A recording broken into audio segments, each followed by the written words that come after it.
Web events made easy. Welcome to the webinar. You have entered as an organizer and may now speak to any other organizers or panelists on the line. When you are ready to begin the presentation, press the Start Broadcast button on the GoToWebinar control panel to allow all attendees to hear you. This system will notify you once you begin your broadcast.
Hi everyone, thank you for joining today.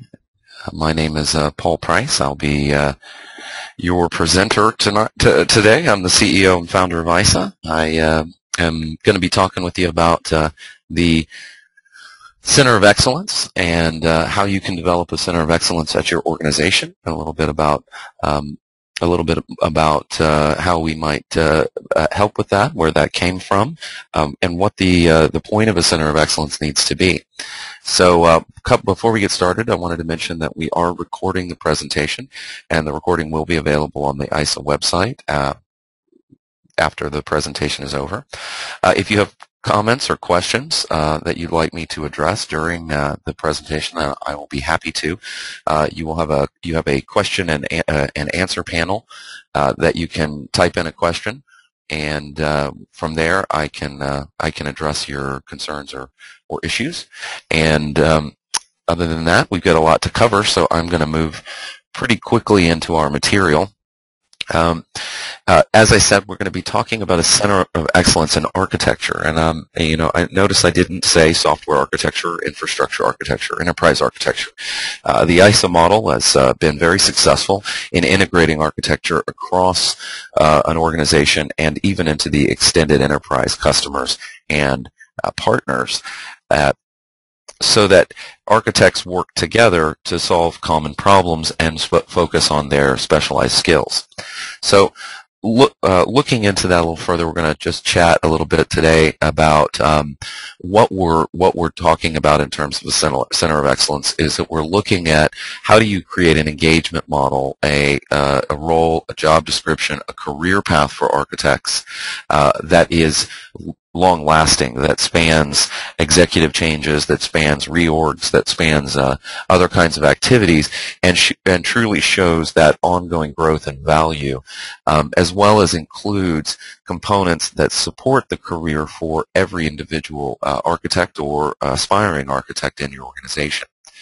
Then how do you track those in your engagement model, and how do you bring about the kind of change and transformation in your enterprise that architecture and architects so specialize in? And in the long term, how do you as individual architects and your team engage in lifelong learning? How do ethics come to play?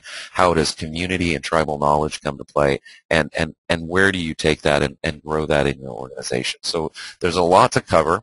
We're going to go relatively quickly. As I said, if you would like me to address a question, all you need to do is type that into your control panel, and and I will address it at the appropriate time.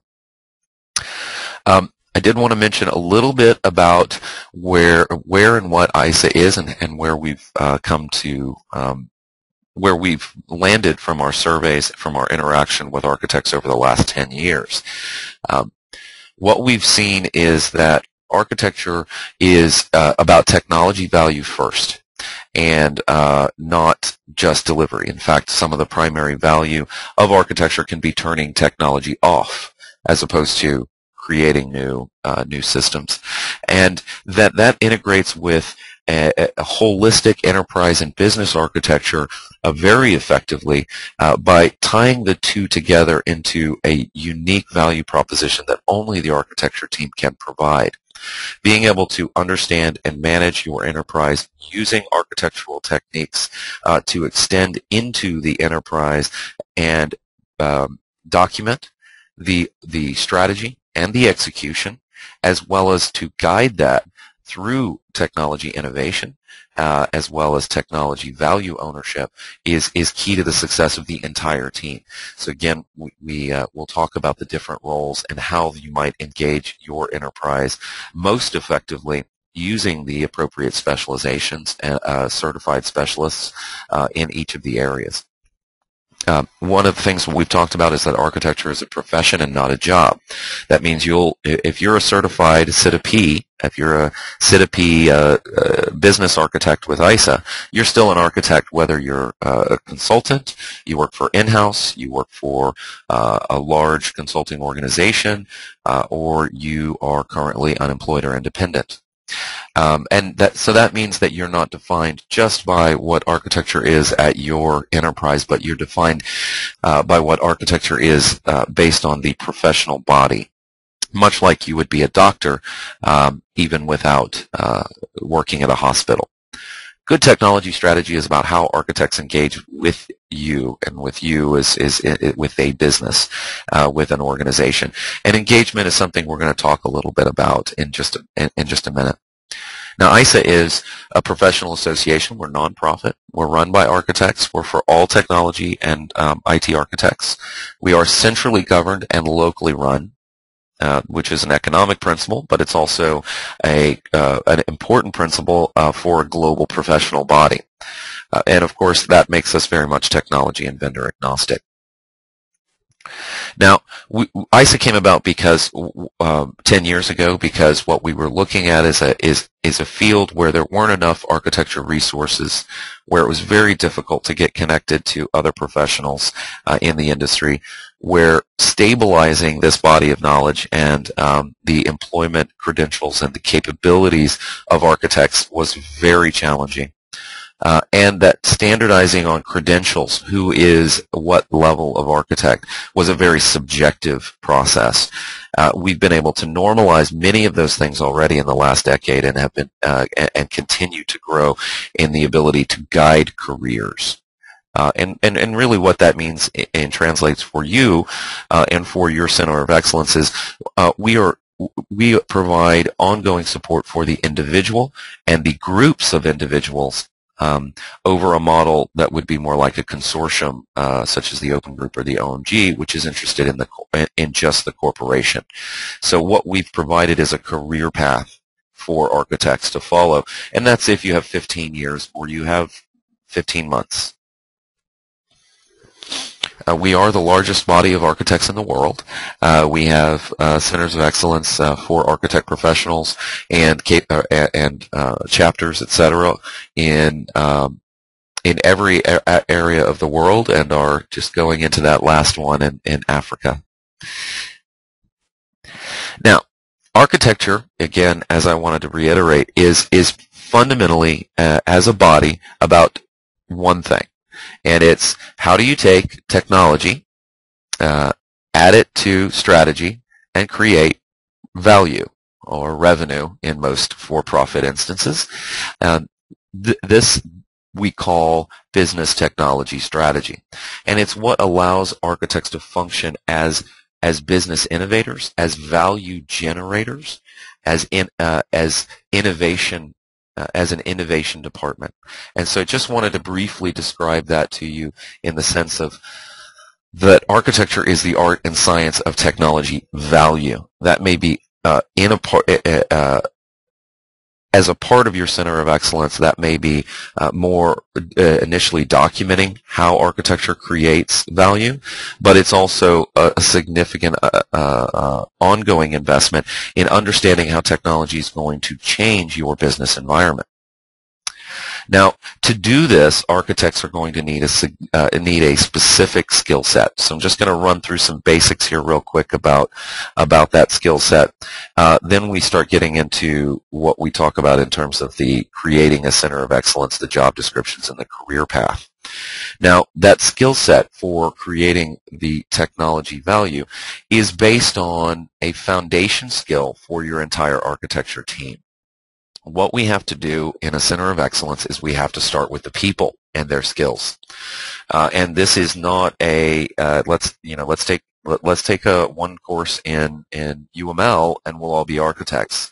It is our research has clarified that there is a foundation body of knowledge that all architects possess. A portion of which is technology oriented, a portion of which is business and strategy oriented, a portion of which is emotional intelligence and consultative. It is the ability to work in a human environment with organizational politics and what we call human dynamics, and a portion of which is design oriented, is how do you create a solution. This foundation body of knowledge is actually shared across the differing types of architects in the industry. So your organization you may have one architect or zero, or you may have 5,000.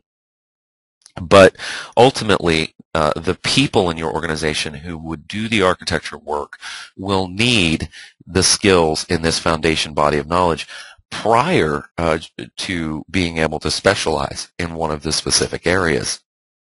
And the areas that we've identified and codified in our skill set are software, infrastructure, information, and business architecture. These skills are very rigorous and can be studied and learned. So one thing that before you really think of anything else in terms of developing out a center of excellence is you've got to figure out what you're working with. And what you've got to work with in the primary aspect of what you're working with needs to be the people that are making up the initiative. Again, their reporting structures, their job definitions, etc., all come second after you consider, well, I've got to deal with the following groups that use the term architecture, that build architectures, that work with customers, and engage your organization. Being able to assess those individuals, their current starting points, and being able to generate out a plan for where they're going is key to making that successful.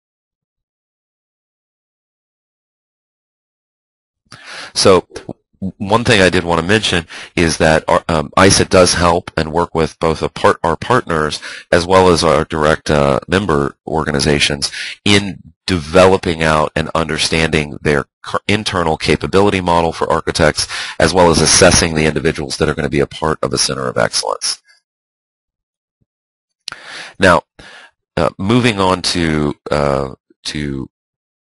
what you do with those raw materials, we want to start talking about, again, the key element of an architecture initiative is how do you deploy and manage your people. So we talk a lot about the roles and the job descriptions of the architect career path. And we want to dive into how do you set this up inside of your organization. In fact, we've been having this series of ongoing conversations in a number of forums where people are engaged in exactly this question. From everything from, where do my enterprise architects report to, all the way to, how do my software architects engage in a business.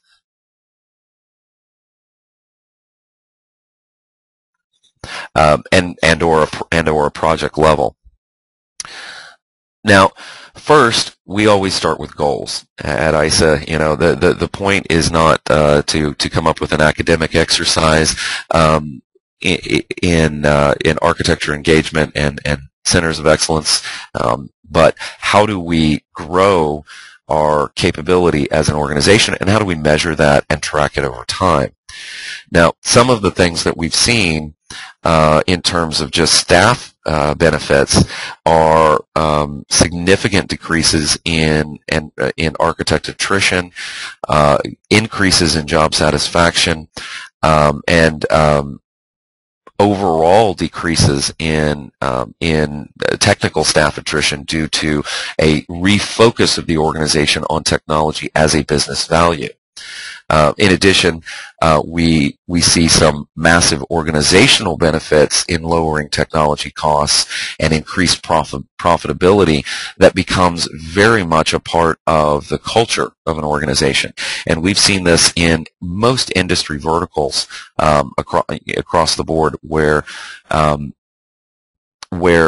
organizations begin to focus on architecture and architecture-led initiatives. The organization sees profitability growths, not just cost savings, as well as increased business agility and increased IT business visibility across the organization. Now I'm just going to pause for just a second to check questions. The presentation, yes, will be available on the website and made available very shortly, and there'll be a link from the front page. I think that was the only question so far. Now, let's talk a little bit about the roles that Iasa identifies. As you saw in the previous skills diagram, we do recognize 5 primary roles. These are roles, when we say primary roles, these are roles that can be certified, that can be trained directly based on a immediate and non-adapted version of Iasa skills taxonomy, training, certification, mentoring, and other career offerings and career management services. However, those roles may be modified at the organizational level. So one of the things that we do as a part of a Center of Excellence is we look at how do you set your organizational goals. If, for example, your goal is to decrease technology maintenance costs by 20%, how do the skills inherent in the Iasa skills taxonomy need to be modified or need to be changed in your existing team? Where do we put the focus to see that goal achieved? So, for example, your organization may have the title Solution Architect. That is not a direct title for the Iasa certification. However, it can be adapted from our baseline roles and job descriptions very easily. And then we would look at the skills and capabilities of those individuals and what your target state is in terms of the goals that you want to achieve, and map backwards to the people that you have and the skills that they need. So this way you're getting an optimized management of your team and of the Center of Excellence capabilities with the people that you're dealing with, even in your partner and customer channel, by clearly defining the skills that they're going to need, and therefore being able to support those skills at a maximum level from the inside of your company, as well as from the outside, from ongoing research and case studies that Iasa generates or other industry partners generate, from training, from certification, etc. So this really leads to an optimized environment where you can have the customization that you need to be successful in your Center of Excellence, but you don't stray too far from industry norms and best practices. And that's very essential if you want your architecture initiatives to be successful in the long term and not just in short-term initiatives.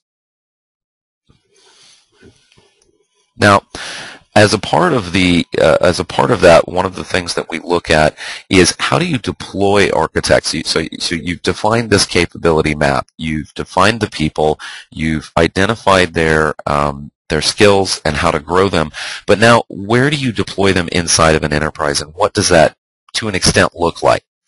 Now, when I talk about deployment, I want to clarify that we're not talking about reporting structures yet. We're simply talking about the scope of activity that an individual team of architects, again, regardless of their reporting structure at this point, work with, and how do they engage the business? What are their touch points in the business? And that is that is a part of what we look at in our enterprise deployment model. Now, as you can see here in the deployment model that we've got, we've created some example verticals inside of the enterprise: finance, sales, the generic line of business vertical, which you could which may be a series of custom groups within your organization. But this is your traditional silo model, with IT being the service engagement on the far right. We also look at cross-cutting business capabilities that span internal verticals. And so we talk about, if you're going to engage your architects, you need to understand how they engage and at what level in the enterprise, what projects they touch, and what organizational structures they touch.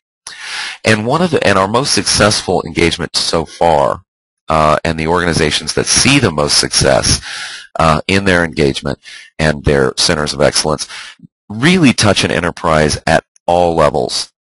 They touch the enterprise architects touch the entire enterprise and look at a holistic view from the top down. The business architects and the information architects engage at a industry vertical, or a organizational vertical, or a business capability level. So this might mean, for example, that the business architects and information architects would be engaged with the vice president of sales and finance, as well as looking at identified business capabilities that may extend beyond the enterprise and deal with organizational units and employees across all lines of business in that business capability.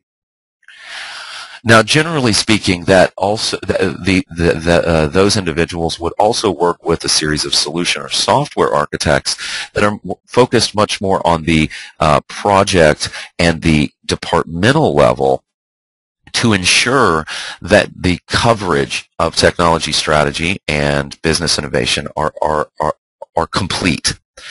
Too many organizations will focus either on the top at just the enterprise level, or just at the bottom at the software architect level, and not span the gap in between.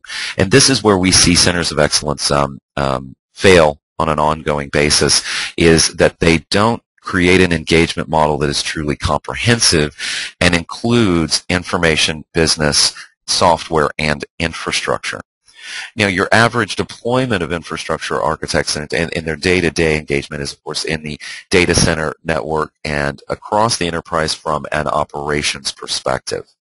However, this is not to imply that this team of architects, enterprise, business, information, software, and infrastructure, don't migrate around at different levels of scope and work together at those levels of scope to ensure overall coverage of the technology strategy.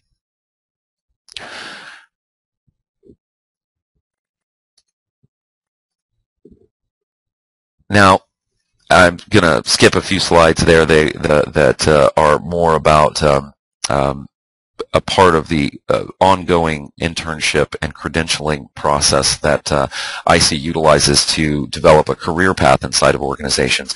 And we'll be doing a future webcast specifically on the corporate career path and how to manage a group of ongoing architects in your centers of excellence. Because I wanted to spend more time on the career path for an individual group of architects or an individual architect.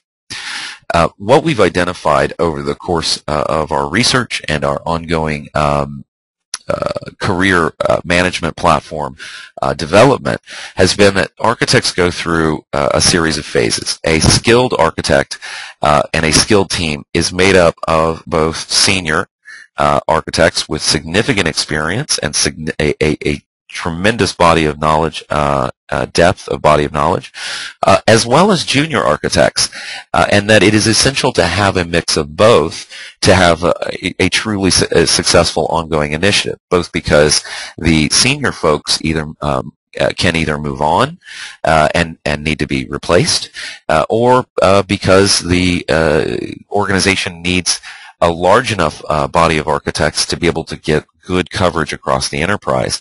And it is untenable to have every single architect at the organization be a top-tier master 20-year experienced architect.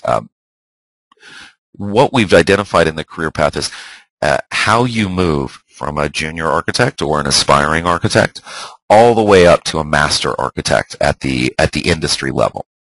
And that career path contains really 4 primary credentialed stages.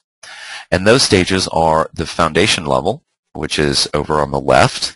And the foundation level is supported by, is really an introductory level. It's about being able to use common words with common definitions and be able to speak the language of architecture effectively. This is absolutely essential really for your entire team related to a center of excellence. We've had a tremendous number of non-architects go at least through the basics of the foundation level so that everybody on the team was speaking the same language. So we've had business analyst teams, we've had project managers, we've had even end users go through this foundation level, and we've seen success with that because what happens is it creates an environment where everybody is using the same words for the same ideas. So that's really phase 1, is to get yourself credentialed at the foundation level. Now, as you move up the levels of sophistication, you start getting into learning the depth of architecture. And that means that what you're looking at is an associate level of knowledge. And then again, this credentialed level is about knowledge, whereas the upcoming levels are about experience and getting the experience you need.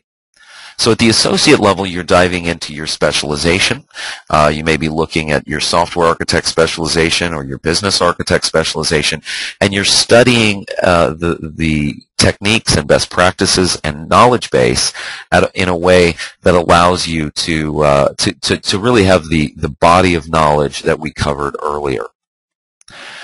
At the associate level, you would be considered a junior or an associate software architect. And this is a credentialed level that is backed by a very robust test that is a practicum-based certification. Meaning it's not just about reiteration or definitions anymore. It's about how do you apply those skills, and can you prove that on as a part of your testing process. And Iasa is offering the associate certification at its chapters. Now, from a Center of Excellence perspective, one of the biggest questions we get is, how do you translate that to the next level, which is the practitioner level? How do I take this body of knowledge and then convert that to practical experience? And in that case, we look at the process of moving from an associate certified architect to a full professionally credentialed architect that is capable of practicing without oversight. In that area, we talk a lot about internships or how you gather experience. So if I had studied all of the associate body of knowledge that Iasa provides or that our partners provide to support our certifications, then I need to put those ideas into practice. And as a part of our Center of Excellence career path component, we highly recommend a rigorous internship or mentoring process to allow architects to demonstrate the skills that they're learning as a part of their education or as a part of their ongoing development on projects with oversight. So we have a mentoring system, for example, that we work with organizations and with the industry on, where we have credentialed architects working to provide mentoring to junior architects that are doing real work in the real world. This provides a level of safety for the organization, reduces risk in ongoing project development, as well as increases the ability of the organization to truly cover all of the architecture initiatives that it needs to cover. It provides the experience back to the individual and the service back to the company to be able to develop to develop a robust architecture environment. Now, at some point in that career path, an individual reaches, has demonstrated in the real world on real projects all of the skills necessary to be considered a truly professional level architect. And that's where we see moving on into the blue phase, what we call the certified IT architect professional level. This, the certification for this level is a board panel interview as well as documentation of your experience and capability as an architect. And so as you set up a center of excellence, you need to ask yourself, do you want individuals that are non-credentialed, that have not demonstrated, that you're not aware or have proven they have demonstrated the skills they need in charge of multi-million-dollar projects? And a center of excellence is dependent on high quality for it to succeed, especially in the first year. Most COEs fall apart within the first 2 years, and that's generally based on a failure in engagement. And failures in engagement are almost always linked back to not having the right people with the right skills doing the work. So our CITA professional level demonstrates the ability to do software architecture work, infrastructure architect work, business architect work at a professional level of quality, what you would expect from a doctor, a lawyer, or a credentialed accountant, etc., with many, many years of experience. And this maps very much to the same process used in board certifications of credentialed medical professionals. Now, finally, at some point, you would begin, after you've received your CITA P, you would move then into a period of time where you were a practitioner and may choose then to go to such a level of depth that you become an industry master. And that is the credential that we look at called the CITA M, which is the master level of architecture specialization. It is also a board panel interview or a series of board panel interviews and includes recognition at the industry level for contribution. So when you reach the CITA M level, you've really, you've hit the John Zachman level, you've hit the Grady Booch level, you've hit the true industry thought leader level. Now, translating that back to organizational activities, we've looked at, for example, organizations that have designed these certification and credential levels into a career path that has compensation, it has benefits. We work with human resources departments and centers of excellence development initiatives to actually design a full career path that takes an architect from the intern level all the way up to the chief architect level. The numbers here are really estimated compensation in a potential compensation model, and may not reflect anything in at your particular organization. Obviously, those would differ by organizational and geographic location, but what we are most concerned with is the organizational level, whether that's a level 1 all the way up to level 4. How your organization does levels should map directly to the credentials and capabilities of the individuals. So that is a big part of understanding how a career path works, job descriptions work, compensation, benefits, credentials, and the body of knowledge, and how all of those play together to create a truly robust center of excellence. Now I'm going to stop here for questions. I've got a question. Thorsten has asked, is the CITA M set up yet, and what is the time frame for that certification? You can expect to see the CITA M available to take as in the first quarter of 2013. We've just recently delivered on delivering on the associate certification. And just stepping backwards for a second, the foundation certification is available. The associate credential is available at the beginning of April. The professional credential is available today, and the master credential will be available in the first part of 2013. Now, moving on, go ahead and type on your questions and I'll answer those as they come. But moving on, I did want to mention that a center of excellence, once you've determined the people that you're working with, you'll start to work on your engagement and maturity model. And I've had another question here, so I'm going to go ahead and stop and answer that. How many years of professional experience do architects of the professional level typically have? And that's a great question, Sven. The average CITA professional has somewhere between 7 and 10 years of experience. The average master architect has somewhere between 10 and 15 to 15 years of experience.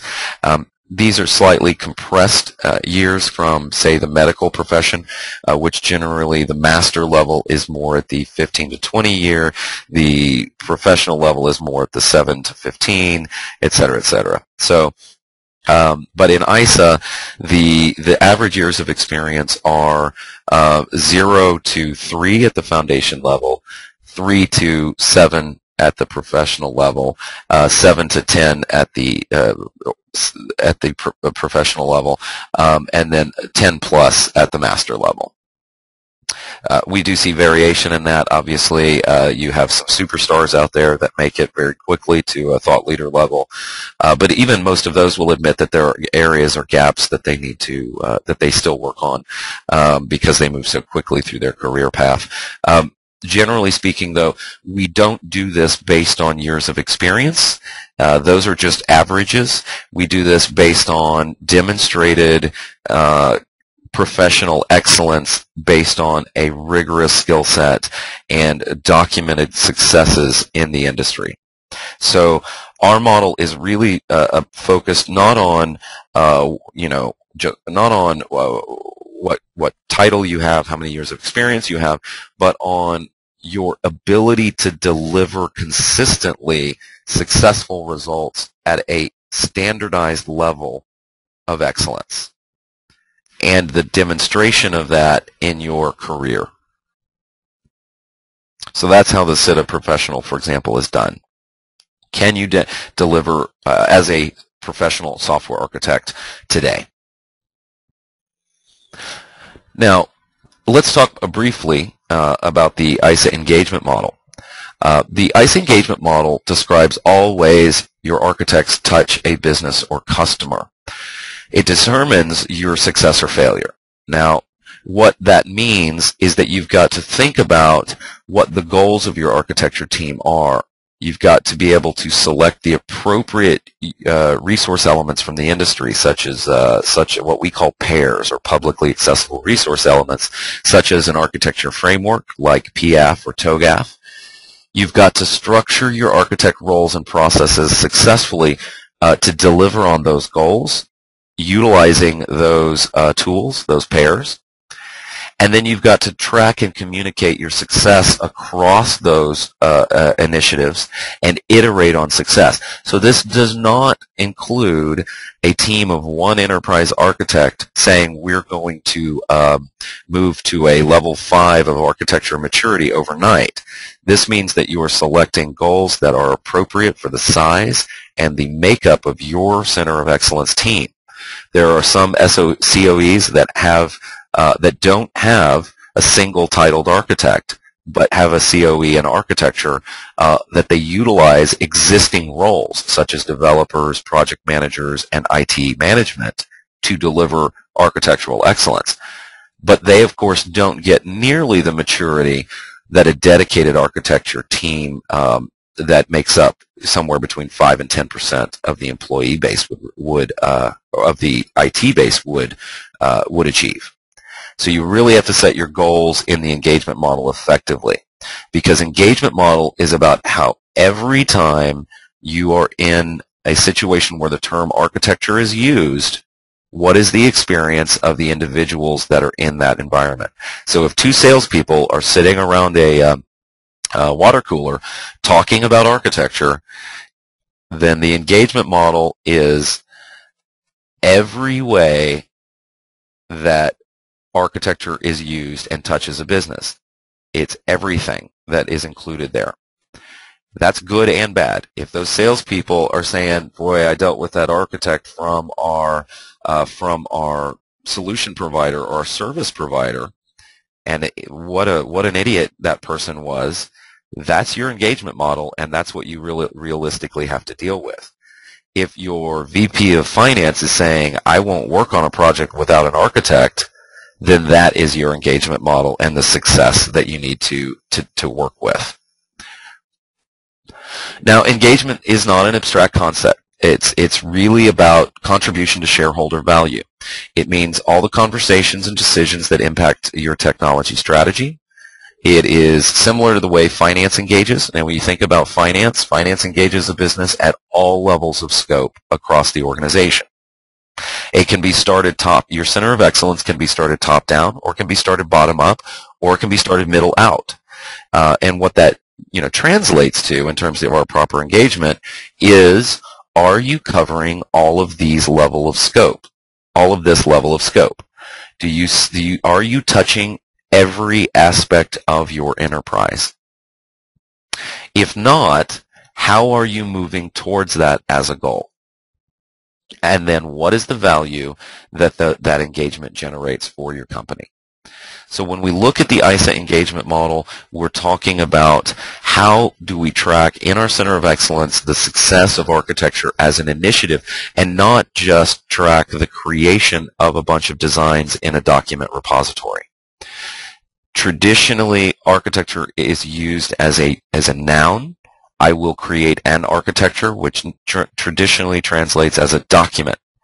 Isa's engagement model turns that on its head and says, no, architecture is an initiative about people and their interactions with an enterprise and the value that those interactions create, regardless of the assets or documents that are created. So think about that when you're thinking of your Center of Excellence. Think about the people. Think about how they engage. Absolutely think about the architectures that are created and how those are used, but not as an end unto itself. It is about the people, their value, and the ongoing perception of that value in the customer base of your services model. Now, one of the tools that you can start to think about is the Iasa maturity model, where we look at the maturity of engagement and of the Center of Excellence and of architecture in your organization. We have 4 levels: none, repeatable, defined, and sustained. We're going to ensure that your architects are functioning as a team, and we're going to look at growing your program through stable phases as opposed to the ad hoc growth that normally comes from a random engagement model.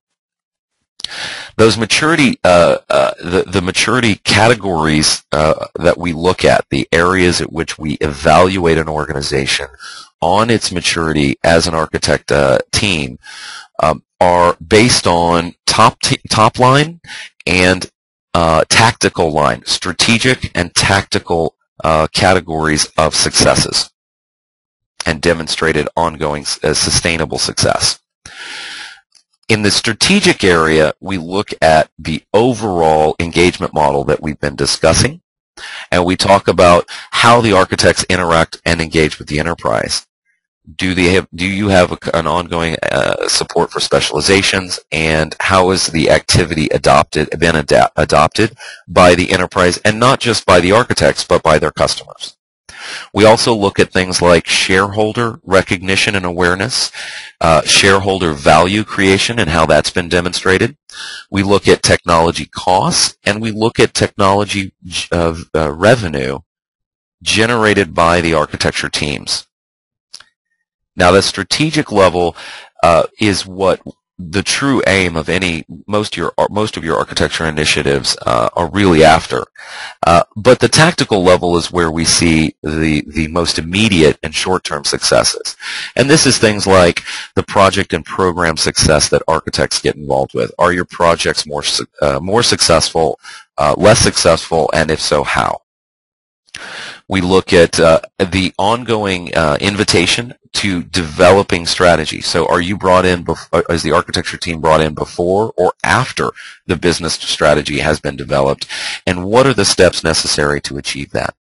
We then also look at the partner ecosystem, the organizational satisfaction with architects, and the ongoing governance mechanisms in place at the organization. So this maturity model will allow you to truly assess your individual organization at the different levels of capability and the engagement model that you've chosen. So what you'll be looking at in your Center of Excellence is first assessing your organization against the maturity model, assessing individuals and teams for their capabilities against that in terms of supporting it, setting skill and learning objectives for the team, and capability and value objectives for the organization to be able to reach that next level of maturity. Now, moving forward, we're going to talk a little bit about how you can, just briefly, about the materials that you'll need to do to create that level of skill in the people that you need in terms of ongoing development and curriculum education. So as we said, we support the standardized skill set in architecture language at the architect core level. We have the 9 courses available to support the associate level, as well as the CITA professional preparation to support that professional level. Now, in addition to that, we also look at the professional grade depth courses in things like object-oriented design, decision management, UML, cloud computing, business architecture, presentation skills, etc. These are kind of depth level courses that will allow you to specialize in certain skills inside of your COE. So for example, you may have cloud computing as a corporate excellence focus, but you'll need to develop those baseline skills and then develop the specialized skills in cloud computing that you're going to get with a depth class. So that's what the 300 level classes really provide.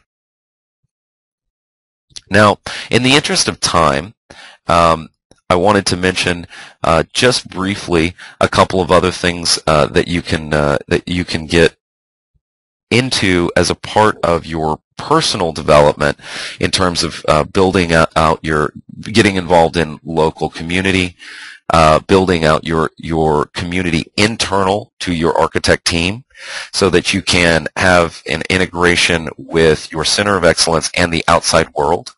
So one of the things that you might want to think about is ongoing brown bag sessions, bringing in speakers for webcasts and for internal presentations, building out a community of architects which supports each other through standard network and personal support, as well as connecting that with the local community in an ongoing fashion, so that you're building out an effective tribal knowledge environment.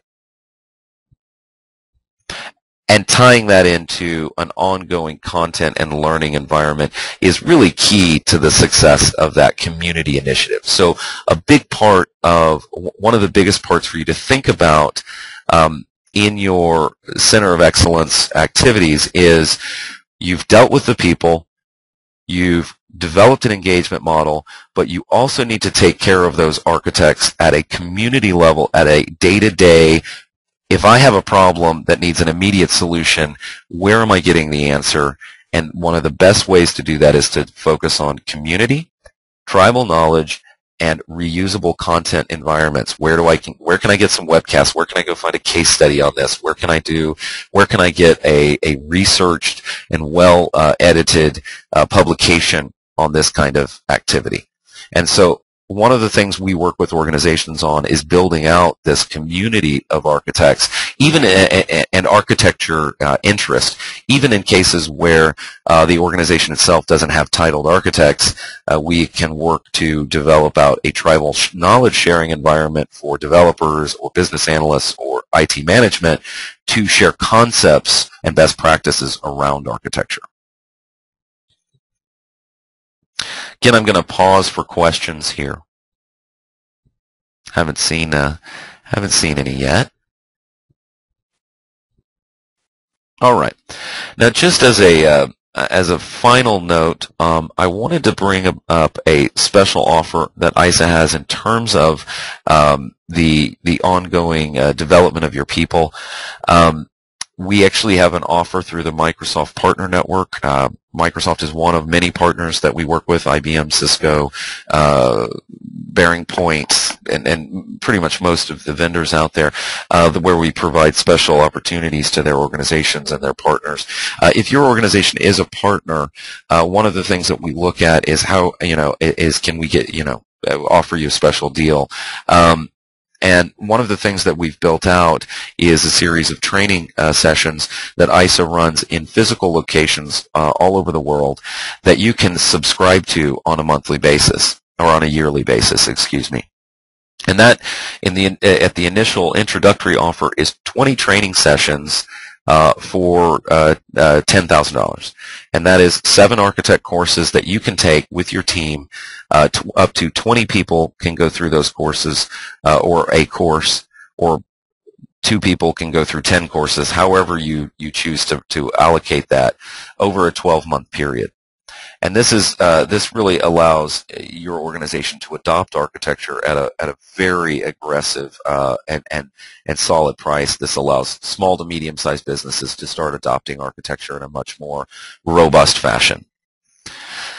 And we've seen a lot of benefits to that, but it also allows the organization to dive into a let me just, sorry, just get that up there. Just wanted to bring that up so that you could see it.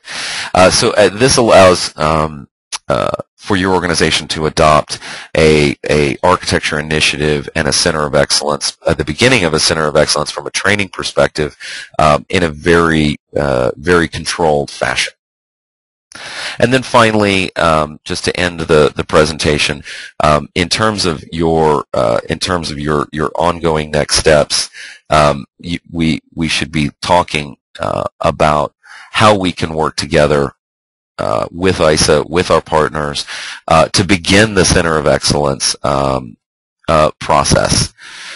What you really want to do is bring this to your management, bring this to the organization, bring this to our attention, and we can work with you to design a program that's both cost-effective but also generates the value that we've discussed. And that is, you can look at adopting a full Center of Excellence at your organization, or you can look at some of the more individualized programs in terms of internship providers, the IFC or CITP requirements for your internal staff, adopting credentials for your customers or for your organization and its partners. You can look at training. You can look at developing your engagement model. You can definitely look at membership for all of your architects, and or working on your updated job descriptions to align with these industry best practices. And that would conclude the presentation portion of the Center of Excellence. I'm going to stay on and answer any questions here for a minute. As I said, we will be taking this recording and putting it online.